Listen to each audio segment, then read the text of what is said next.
Giving Day, just a quick reminder, one more reminder on this, but Giving Day is off to a solid start, really good start, actually. We appreciate everyone's support. You have the rest of today and tomorrow so we can unlock, a few of these amazing challenges. It's been awesome off season, getting to know some new people. Reflecting on Saturday, just back-to-back weeks is kind of a tale of two halves. I'm not sure that we can play any better in both second halves to Illinois State and Southern Illinois. But the bottom line is, just defensively, we defended 42 plays again in the first half. And I think offensively going 1 for 4 on third down does not help that situation. But tackling, their quarterback being an extraordinary player, extending some drives. But our missed opportunities with tackles really gave them some opportunities as far as staying on the football field. And like I said, we got to do better offensively, providing some relief with that. But then you fast forward to the second half, and it's almost just flip the storyline, and that's a positive, right? Us coming out in the third quarter, getting a score. Code Green was 2 for 2 on third downs, created 2 takeaways, taking us to +9 on the season. And then offensively, outside of taking a knee, again on third down, and we have 5 of those. We were 7 for 7 on third down, and we were 10 for 10 passing. And I do want to make a mention, 3 really good throws. I mean, one in rhythm, just boom by Nathan Hayes, 3 completions there, and so that was a positive. And then we had 7 explosive plays on the day, 6 different players doing, being part of that, and 4 in the second half. So I look at the second half, and we played really, really good football. Again, I compliment the assistant coaches and the leadership, getting in the locker room, paying attention to the details and coming out with great resolve. The contrast in yardage, just to give you guys some insight on this, 318 yards for the offense on 42 plays. And then defensively, and I don't know how you want to chart their last positive drive, but 117 yards given up on 19 plays. So really good complementary football. We moved on pretty quick to Week 8. And Week 8's objectives here, I want to give you guys some insight. Prepare and practice great, period. Okay, that allows you to, to play well on Saturdays. Improve on the details needed, to be the most physical team in the country, which is blocking or breaking tackles and tackling, and then blocking and block destruction. And then we got to clean up just in some of those really tough situations our defensive backs were in. We got to clean up some of that technique and fundamentals. Way too many penalties as far as PIs and defensive holding. We're going to compete. We're going to value these NDSU versus NDSU reps. We'll get probably 42 of those over the course of today and tomorrow. I would like our guys to be obsessed with improving and playing to the standard that we've kind of established here over time. The challenge for our guys is, what kind of competitor are they going to be coming up on Saturday here? Are you going to be a competitor, which means that you need to be inspired by others? There has to be a really big-time environment for you to be the best you can be. Or are you going to be a true competitor, which means that you just do your very best and you compete really hard and don't look at outside influences at all. At the forefront for us will be to continue to ignore the noise and the chatter about comparisons, rankings, how well we do this, how well we do that. It's imperative that we have a no big picture point of view right now or attack plan. We got to stay singular minded. And quite frankly, as far as I'm concerned, that just means that we got to go practice great today. So with that, let's open it up for questions. You guys will have some things on Indiana State, and I'll touch base on them as well. What do you expect from the quarterback? Is Elijah Owens coming back? Or number 10, that's what we're planning for right now. Planning on seeing him. He's got 250 yards on the year, roughly, plus 50%, 2 touchdowns, 1 interception. But, that's kind of, it's like perfect timing for us. We just need to be focused on us right now, but that's who we're planning on. And then, if the other guys play, the other guys play. Tim, it's been a bit since you've been to Terre Haute. What do you remember about that and this trip coming up this week? I remember Easton's Carson Wentz breaking the wrist, and that was Easton's first start. And then I do have a few memories of Darius Anderson playing a role in that game, in the pass game, and we were running a bunch of two-back stuff to try to help Easton with the power read game, and it just kind of being one of those kind of, muddy affairs a little bit. The biggest memory I have with Indiana State is them beating us out here in 2012. We had a really good team, and we decided to throw the ball to them twice on 2 pick sixes, and that has stayed with me for a while. And then as you think about their team right now, Kurt Mallory's a first-class professional. He's a great teacher. He's become one of the friends that, I've been able to develop a relationship in the league. His relationship with Grant working together, and then Craig Bull hiring him at Wyoming just, gives you some insight to a person. And then we've had dinner and a couple social events 3 or 4 times since I've gotten here. So he's doing a good job with their team. They play, they respect the game. They play together. They play extremely hard. They're willing to do whatever it takes on defense to take away one of your elements. Last week they matched South Dakota 5 D linemen versus 21 personnel and 12 personnel. It's just saying, hey, we're going to make it darn tough on you to run it. And then actually, if you added another tight end or fullback, they went to 6 D linemen. And so I respect Kurt Mallory's competitive spirit. And his guys, when they talk, you can tell there's a cohesiveness right now still, and they're playing extremely hard. We're seeing time of possession's been really in your guys' favor so far this season. How much has that have been the offensive line just, taking care of what they need to on the front lines? Yeah, it's interesting. Speaking of the old line, they're playing well. Coach Prong had a really good game plan for us, especially versus the shotgun run game last week. And we'll have better answers, and we need to have better answers moving forward. The O-line's pass protecting.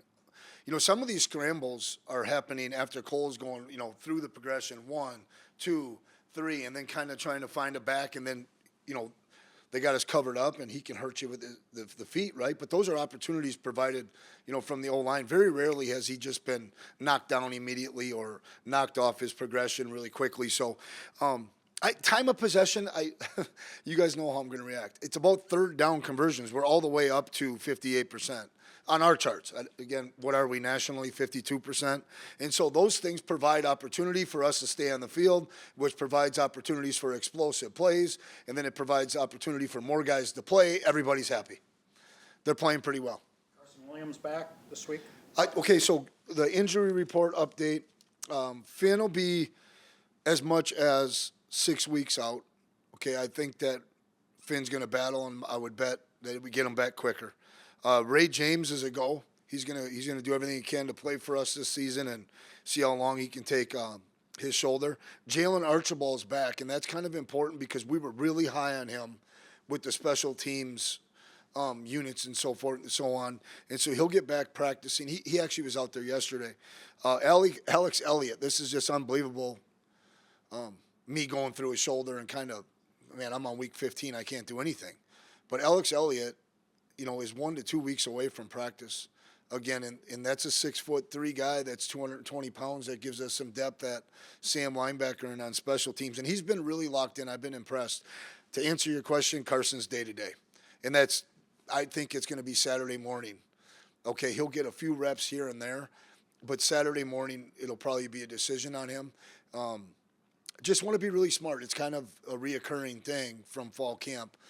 Where the injury's at, and I don't want this to turn into a long-term deal for him.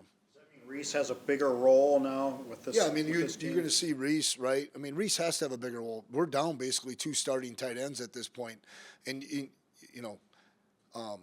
that doesn't scare me. It just doesn't, because I think we could run the ball out of 10 personnel if we had to, or we could run it out of 11. But now Zen's role gets increased. Reese Kessel's role gets increased. He continues to get better in the run game, and that's where you're not going to see him be an every down player yet, but he's got to continue to grow and get better in the run game. But, man, was he moving. I think he was matching Raja almost stride for stride there as they raced to the ball because our spacing was poor on his big catch. Touched on the O-line a little bit. How would you, say that Bo and Josh Megan have played the first halfway through of the year? Well, Bo's played dominant at times for sure. There's just a couple of runs that are sticking out in my mind from the film. Like, we cannot get edges set on us.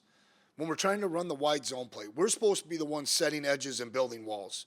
Okay, and so I kind of pulled Empey in and I just said, we can play better. Okay, we dial up a run, we need 4.5, 5. And we're looking for more 5-yard plays than we are 4. They've been really good, all things considered. They're first-year starters, guys. We don't have a senior in that old line. Fraley is finishing people and playing at an all-American level.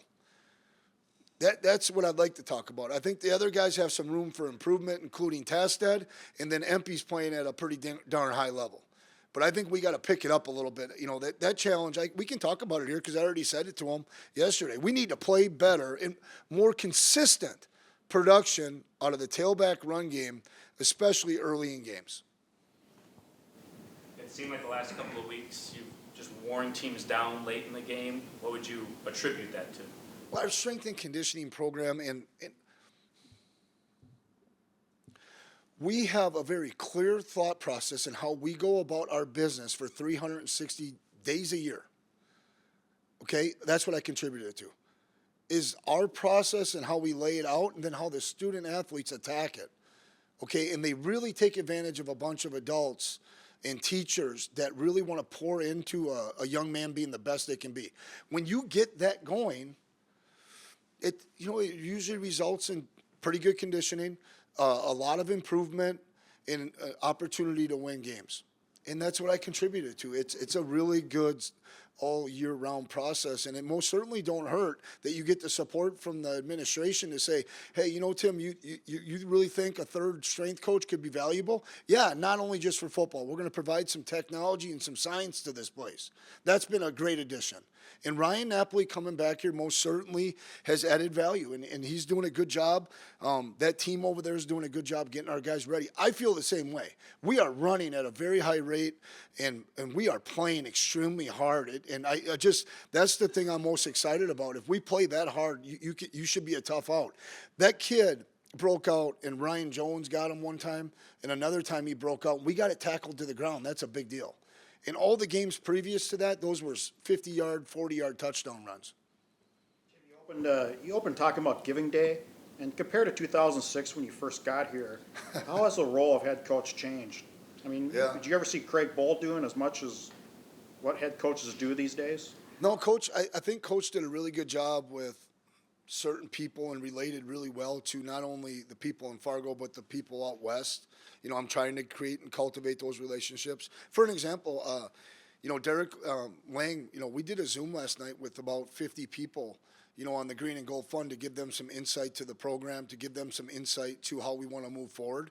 You just never would have had to do that or never even thought about doing it. And we want to create those special opportunities for the people that are supporting this program.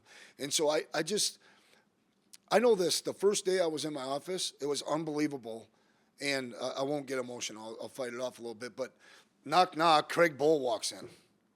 Hey, young man, don't forget it's the last day you ever coach football again. You're pretty good at that. We'll see how you do at this. I just know that there's certain tasks. I truly enjoy it, the connectivity to the BFPA, to our supporters, to our fans, and to our friends. But it's more than I even anticipated. But this job is very unique in that way that you have to provide energy and punch and insight to so many people that do care about this program. And I want to say thank you to 1660, to you guys. The radio show has been nothing but a fun activity. I know Jill texted me at about 7:30, can we please go to date night? But it's fun to be there and be around those people. And so I think all that stuff has grown. And then most certainly the things, even on vacation, we're touching base with what I would call as friends, but these supporters are just unbelievable. And we can't do what we're doing. We cannot sustain winning. And everything with Giving Day this year is all about helping us win right now. And we're so grateful for it. And it makes this job very, very special. Coach at all? Do you ever get a couple of punches in there, so to speak? No, yes, I work extremely hard on Sundays and Mondays and Tuesdays with getting through the things that I want to get through to be part of the game planning. But I got to be honest, Dan Larson is the head football coach of the offense, and Grant Olson is the head coach of the defense. And those guys are doing an unbelievable job leading their groups. Okay, and then those guys are teaching, right? In football, it's very important for me that we hire really good teachers and that we can trust those guys that are going to bring passion and energy every day and that they're going to get the job done. The game plans have been really good for these first 6 games. My hat goes off to both of those guys in the leadership role that they're in. Tim, Alex Elliott, I guess when we talked in August, was season ending. What changed here? Well, I mean, I don't know anything about x-rays and all that. I just know his shoulder, it looked like he was in a car wreck. But those are bones and not ligaments and tendons and cartilage and all that stuff. And so he's basically he stayed on track. You know, right when it happened, Trish said 10 weeks, I kind of went, all right, so we'll get him back doing something with us in 14. And he's just kind of ahead of schedule, and he's worked really hard. Really appreciate his diligence as far as being around the drills, being in meetings, and being proactive with his teammates. Did you get a verdict from the Valley on Darius's? Yeah, Darius will be out the first half. And after looking at it, listen, that's a bang-bang play by 2 aggressive football players. I guess if that's going to happen, it just happens. Really grateful that Devin Kleiman has really developed some depth in that room. And Darius will be ready to come out of the locker room in the second half, and that'll be a added punch for us. But he'll be out in the first half. Coach, I know you're not a fan of talking about rankings, but I mean, your scoring defense is top in the country, but what are you seeing out of your defensive tackles? Because I know the linebackers are, the headliners, but Yeah. the D tackles, how do you feel they've been playing? Well, I think extremely good. In fact, a couple of the runs that have come out for 8 or 9 yards there's been a miscommunication, and they're with a younger player, and I'm not going to mention his name because he's doing a great job, but if we get a couple of those things communicated any combination of Logan, Dutenheffer, and Keenan are in there, it's like we haven't skipped a beat. You don't flinch on graduation day, next man up, let's rock and roll. When we're interjecting the really super talented Vanderpool and Elijah, they just have to do a really good job of getting the communication, from the sideline. And some of that's the tempo that Illinois State and Southern Illinois were playing with. But I've been really pleased. Quite frankly, I didn't realize. I thought it was the other way around. I thought Toby stripped it and Keenan recovered. The game happens fast. Keenan's put together back-to-back weeks where he's had sacks and impactful plays, and then Dutenheffer, a TFL or 2. Those guys are playing at an all-conference level, but I have yet to study, some of our other opponents that are coming down the road too. How would you assess the secondary so far in your mind? Really good. I still feel like a little bit unchallenged or a little bit unmatched. I mean, number 2 was targeted, 10 times and had 3 catches, guys.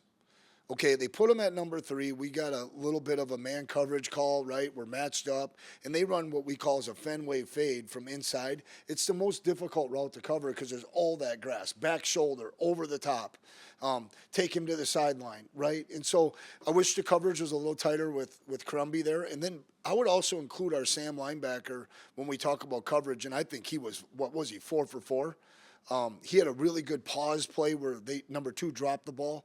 I mean, he just sat in that window. I think that caused the throw to be a little bit outside. I think Duffy's playing at a high level.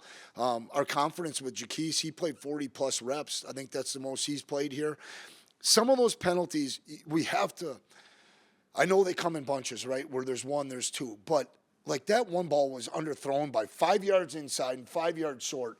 If you guys got some suggestions on that, not only will I take them, but probably the Vikings and the Packers. I mean, the short throw is hard for those defenders to defend. I think we're covering pretty darn well. What do you make of the coaches at a higher level being fired earlier and earlier these days? It's gonna get wild. On purpose, me and Matt talk a lot about current events, just like what's going on out there. Is there anything we can get to our players? All that kind of stuff. And we had a kind of a funny deal. I said, Matt, I wouldn't be surprised if it's not 8 coaches by the time we get to week 8. I don't know. I don't know if people are panicking because of the portal and want to get ahead of that or show donors that you're willing to do what you got to do to move the thing forward. I guess I hear it all, but I don't pay attention to it a whole lot. It's the Penn State deal thing was a little bit surprising. I mean, that semifinals to being fired is a pretty tough deal, and I know he can coach football. He can recruit for sure. You got $50 million too this year. 15 cents a second or something. $22,000 a day, I think, is a lot better. You know, you mentioned earlier about the offensive line wanting more production first down from your run game. Is it just the offensive line? Is there something the running backs can do better? I think we got to get, I talk a lot about, we got to get each play started. And let's just say that you had 20 runs and you got every one of those plays started. And the running back got a look at a run 3 times. I'm betting those guys are better on that third run than they are on the first. You know, so it's kind of like just, I'd like to see our bad plays, you know, the 1 yard gains, the 2 yard gains, the 1 yard loss. We gotta find one more yard. So that's squaring somebody up if you're a blocker, finishing the block, not getting an edge set on you. And then as a running back, it's kind of being determined, which they are. Brika's running really hard. It's a little bit of a combination of, we're getting some twist game stuff and some movement up front. I think we gotta make practice on Tuesdays a little more difficult, so that falls on the coaches. But we're in week 7, and I would say we now know each other all up front. We've played enough together up front that we've got to get paired up when we can, and then we got to win some more single blocks. It's as simple as that. The back end of the season starts this week. I mean, you get a sense that this is the start of the stretch run. Or is that too early to say that? No, it's gone fast, but you know, right about this time of the year, I figure, you know, with the position that we're in, you know, goal 1 is on the line from here on out. Okay, each and every game is going to have an impact on can you establish home field advantage, and so they're all big, but more importantly, I think valuing the opportunities to play this great game together as the 2025 team has to be what continues to get echoed. I felt a sense of us having fun on Saturday. You know, even though it was like sticky in Illinois State, you know, you look down the sideline, like guys are trying to figure out, okay, what's going to happen next, right? Well, what's going to happen next is you get a play to win or you lose the play. That's all it is, right? This week, like they were, even defensively, I know they were doing okay. Southern Illinois was moving the ball, but they were in the fight. They were having fun. I saw a lot of fist pumping and high fiving. And so, yeah, this is where typically NDSU football teams that are good, we get to really push them, you know, all the way to their full potential and their standard, because they kind of start to get a sense of, you know, what's coming. But that's what I was talking about, eliminating the noise. There is no big picture. There is no week from now. We have to stay singular-minded on trying to go 1-0, compete, and prove tough, period. Feel like this is a create your own energy kind of. You've been there. Yeah, it is. I mean, it is, especially when you follow up playing at home. You know, because there's so much that's so cool about athletics, right? Parents, family, girlfriends are coming to the game. The Stampede is cool, right? All that stuff is still, you know, I mean, it's still football, but then you got to go on a road and you got to, you know, an hour bus drive in the morning. We got to handle really well. We got a good plan for that. But that's the case in our next 3 or I can think big picture because I have to. But our next 3 road games have that hour-long trip. Yeah, even if they have the stadium filled, you know, the one side's open. It's just a little bit of the look to the stadium and so forth and so on that we have to really be into it. I want a lot of connection. We shut the music off. We didn't have any noise during warm-ups last night. And so I want to see unbelievable connection with our players, unbelievable support for one another, and then having a lot of fun with each other. I think that's really critical now. Coach, with these road trips and everything, what are you seeing in terms of the team bonding that you see on these road trips that is important to this program? Yeah, you know, they hang out a lot. It seems like this group is at dinner early. Groups get together, right? It seems like they travel in packs more than maybe I can remember. Last year was really good too, though. And maybe that's just my last 8 or 9 years sticking out in my head, but you don't see many guys traveling alone, and that's a big deal to me. I don't want to see, you know, lone rangers. They should be with each other. They should be having a good time and or snapping it in with, you know, EDN when we call for that. But it looks like they're a really connected group. I mean, I sit with the specialists, and I can even tell they have relationships off the field. They're talking about golf, this, that, and the other thing. They're all excited about the Bison, you know, Football Players Association, having them over for dinner. You know, this week we got Brett Itterman with the linebackers. Drago's going to have the specialists over at his house. And then Jeff Johnson's doing golf at his simulator with the receivers. And so those things are excited. We got a tight-knit group. And most importantly, or as important, is the coaching staff. I feel like we're growing together as well.